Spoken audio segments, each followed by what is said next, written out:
Hey there, English learners. Welcome back to Easy English Class. The email arrives. We'd like to invite you for an interview. Your heart pounds with excitement and terror. This could be your dream job. But there's one problem. The interview will be in English. Suddenly, all your qualifications feel meaningless compared to the fear of stumbling over words or misunderstanding questions. Here's what most people don't realize. Job interviews aren't just about having the right answers. They're about demonstrating your ability to communicate clearly, think under pressure, and connect with potential colleagues. When you master interview English, you're not just answering questions, you're showing employers exactly why they need you on their team. Today, Marco and Erica will transform your interview anxiety into interview confidence. You'll learn the exact phrases, strategies, and mindset shifts that turn interviews from interrogations into conversations where you shine.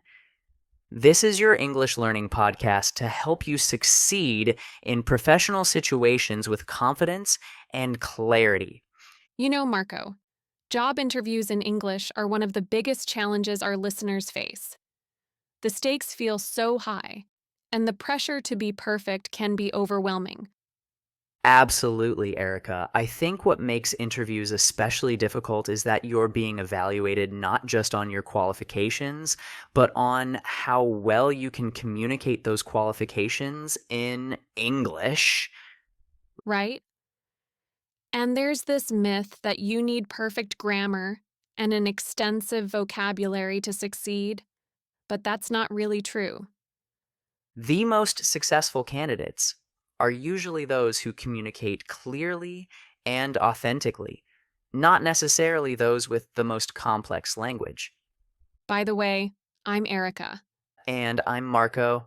This is Professional English Mastery, Maor Nashawi, where we help you navigate career-defining moments in English with confidence. Today we're diving deep into job interview success, from preparation strategies to handling difficult questions, and from professional vocabulary to reading interview dynamics. So whether you have an interview coming up or want to be prepared for future opportunities, let's start building your interview confidence. Marco, let's start with mindset. What's the biggest mental shift people need to make about interviews? I think the biggest shift is moving from "I hope they like me" to "let me see if this is a good mutual fit." Interviews are conversations, not interrogations. That's so important.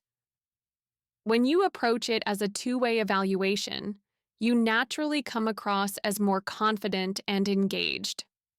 Exactly. You're interviewing them too, to see if the company culture, role expectations, and growth opportunities align with your goals. And remember, they already think you might be qualified. That's why they invited you. The interview is about confirming that and seeing how you'd fit with the team. Let's talk about preparation. What should people research before any interview? Start with the company basics, what they do, their mission, recent news or achievements, and the industry they're in. You don't need to memorize everything, but show you understand their business. Research the specific role too.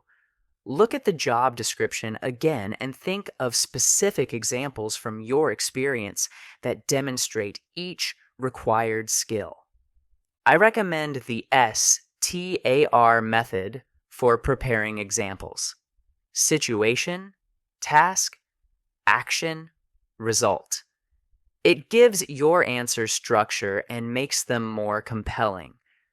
Can you give us an example of how STAR works? Sure. Let's say they ask about leadership experience using STAR. In my previous role, situation, I was asked to lead a project with a tight deadline, task. I organized daily check-ins with team members and created a shared progress tracker. Action. We completed the project 2 days early and received positive feedback from the client. Result. That's much stronger than just saying, I have leadership experience. It provides concrete evidence of your abilities. Now let's cover some of the most common interview questions and how to approach them strategically. We already covered tell me about yourself in a previous episode, so let's start with why do you want this job? This question tests whether you've researched the role and company, and whether you have genuine motivation. Avoid generic answers like, "Mui, it seems like a great opportunity." Instead, be specific. I'm excited about this role because it combines my experience in data analysis with my interest in sustainable business practices. I've followed your company's commitment to environmental responsibility, and I'd love to contribute to those initiatives while growing my skills in predictive analytics. That shows you understand both the role and the company values. What are your strengths? Choose strengths that are relevant to the job and always provide examples. Don't just say, I'm detail-oriented. Say, I'm very detail-oriented, which helped me catch a significant error in our financial reports last quarter, saving the company potential compliance issues. And for what are your weaknesses? Dash the key is choosing something real but not deal-breaking, and showing how you're addressing it. For example, I sometimes spend too much time perfecting my work instead of moving quickly. I've been learning to set time limits for tasks and seek feedback earlier in the process to balance quality with efficiency. That shows self-awareness and a commitment to improvement. What about behavioral questions like, tell me about a time you dealt with a difficult situation? Again, use the STAR method. Choose examples that show problem-solving skills, professionalism, and positive outcomes even in challenging circumstances. Let's talk about asking questions. This is where many candidates miss opportunities to show engagement and gather important information. Never say, I don't have any questions. Always prepare several thoughtful questions about the role, team, company culture, or growth opportunities. Good questions might include, what does success look like in this role after 6 months? Or, how would you describe the team dynamics? Or, what are the biggest challenges facing this department? Those questions show you're thinking strategically about the role and genuinely interested in succeeding. What about salary and benefits questions? When and how should people bring those up? Usually wait for them to bring up compensation first, or save it for when they seem interested in moving forward. When discussing salary, do your research beforehand so you have realistic expectations. You might say, based on my research and experience level, I was expecting something in the range of X to Y. Is that aligned with what you had in mind for this role? And remember, compensation isn't just salary. Consider benefits, professional development opportunities, work-life balance, and growth potential. Let's address some specific challenges for non-native English speakers. What if you don't understand a question? It's perfectly acceptable to ask for clarification.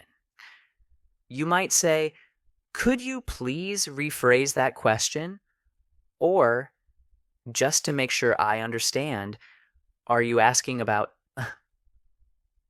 That actually shows good communication skills.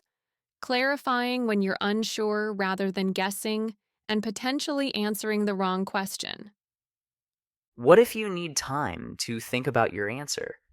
You can say, "That's a great question. Let me think about that for a moment." Or, "Can I take a second to organize my thoughts?" Most interviewers appreciate thoughtful responses over rushed ones. And if you make a language mistake, don't panic. Simply correct yourself and continue. Everyone makes small errors, and dwelling on them disrupts your flow. Let's talk about body language and nonverbal communication, which is especially important when English isn't your first language. Maintain appropriate eye contact, not staring, but engaged and attentive. Sit up straight, lean slightly forward to show interest, and use natural hand gestures. Smile genuinely when appropriate. A warm, professional demeanor can compensate for minor language imperfections. And arrive a few minutes early. It shows respect for their time and gives you a moment to settle in and feel comfortable. What about different types of interviews? Phone, video, and panel interviews each have their own considerations. For phone interviews, speak slightly slower and more clearly than usual since they can't see your face. Have your resume and notes easily accessible. For video interviews, test your technology beforehand. Ensure good lighting on your face, minimize background distractions, and look at the camera, not the screen, when speaking. Panel interviews can feel intimidating, but remember to make eye contact with everyone, not just the person who asked the question. Address your answer to the group. Let's discuss some red flags to avoid, things that can quickly end your chances, regardless of your qualifications. Never speak negatively about current or former employers, even if you had legitimate concerns. Focus on what you learned and what you're looking for going forward. Don't lie about your experience or skills. Be honest about what you know and what you're eager to learn. Most employers value honesty and growth mindset over false expertise. Avoid appearing unprepared. Not knowing basic information about the company or role suggests you're not genuinely interested. And don't make it all about you. Show interest in contributing to their team and achieving their goals, not just advancing your own career. What about following up after the interview? Always send a thank you email within 24 hours. Keep it brief but specific. Mention something you discussed and reiterate your interest in the position. You might say, "Thank you for taking the time to meet with me today. I enjoyed our conversation about the upcoming product launch, and I'm excited about the opportunity to contribute to that project with my digital marketing experience." If you don't hear back within their stated timeframe, it's appropriate to send one polite follow-up email asking about the status. Let's address some specific scenarios. What if you're changing careers or have gaps in your employment? Focus on transferable skills and your motivation for the change. For career changes, you might say, "While my background is in teaching, I developed strong communication and project management skills that I'm excited to apply in a corporate training role." For employment gaps, be honest but brief. I took some time to care for a family member, and during that period, I also completed an online certification in data analysis to prepare for this career transition. What about when you're overqualified or underqualified for a position? If you're overqualified, address concerns about boredom or flight risk. Explain why this role aligns with your current goals. I'm looking for a role where I can focus on hands-on work rather than management responsibilities. Or I'm interested in transitioning to this industry and understand this position is a good starting point. If you're underqualified, emphasize your learning ability and transferable skills.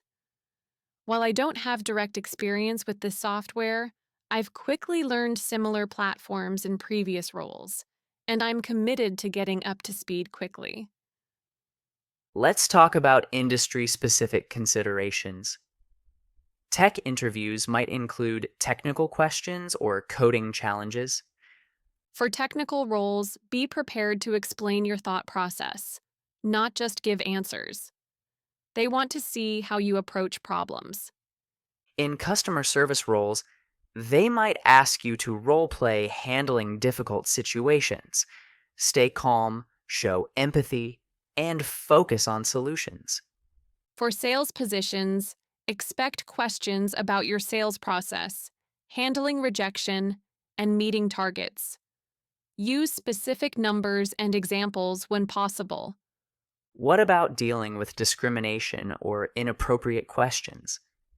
Unfortunately, some interviewers ask illegal questions about personal topics like family plans, religion, or nationality. You can politely redirect, "I prefer to keep our conversation focused on my qualifications for this role." If you experience obvious discrimination, document it and consider whether this is a company you want to work for. Your interview experience often reflects the company culture. Trust your instincts. If something feels wrong during the interview process, it probably won't improve once you're hired. Let's discuss negotiation strategies for when you receive an offer. First, express gratitude and enthusiasm. "I'm thrilled about this opportunity." Then, if you want to negotiate, you might say, "I was hoping we could discuss the compensation package." Be prepared with research about market rates and be ready to justify your request with your experience and the value you'll bring. Remember that everything is potentially negotiable, not just salary, but start date, vacation time, professional development budget, or work arrangements. Colon. What if English isn't your strongest skill, but you're highly qualified for the role? Be upfront about it.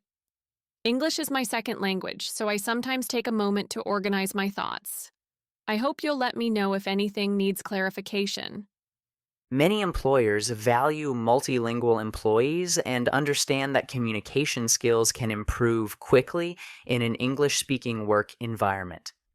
Focus on your technical competencies and show enthusiasm for improving your English skills as part of your professional development. Let's talk about managing interview nerves and anxiety. Preparation is the best antidote to nerves. The more you practice common questions and research the company, the more confident you'll feel. Do mock interviews with friends or family. Practice out loud, not just in your head. Record yourself to identify areas for improvement. On interview day, arrive early and use breathing techniques to stay calm. Remember that some nervousness is normal and even shows you care about the opportunity. Reframe the situation. Instead of, "I hope I don't mess this up," think, "I'm excited to share my experience and learn about this opportunity." What about virtual interview etiquette, which has become increasingly common? Test your technology thoroughly beforehand.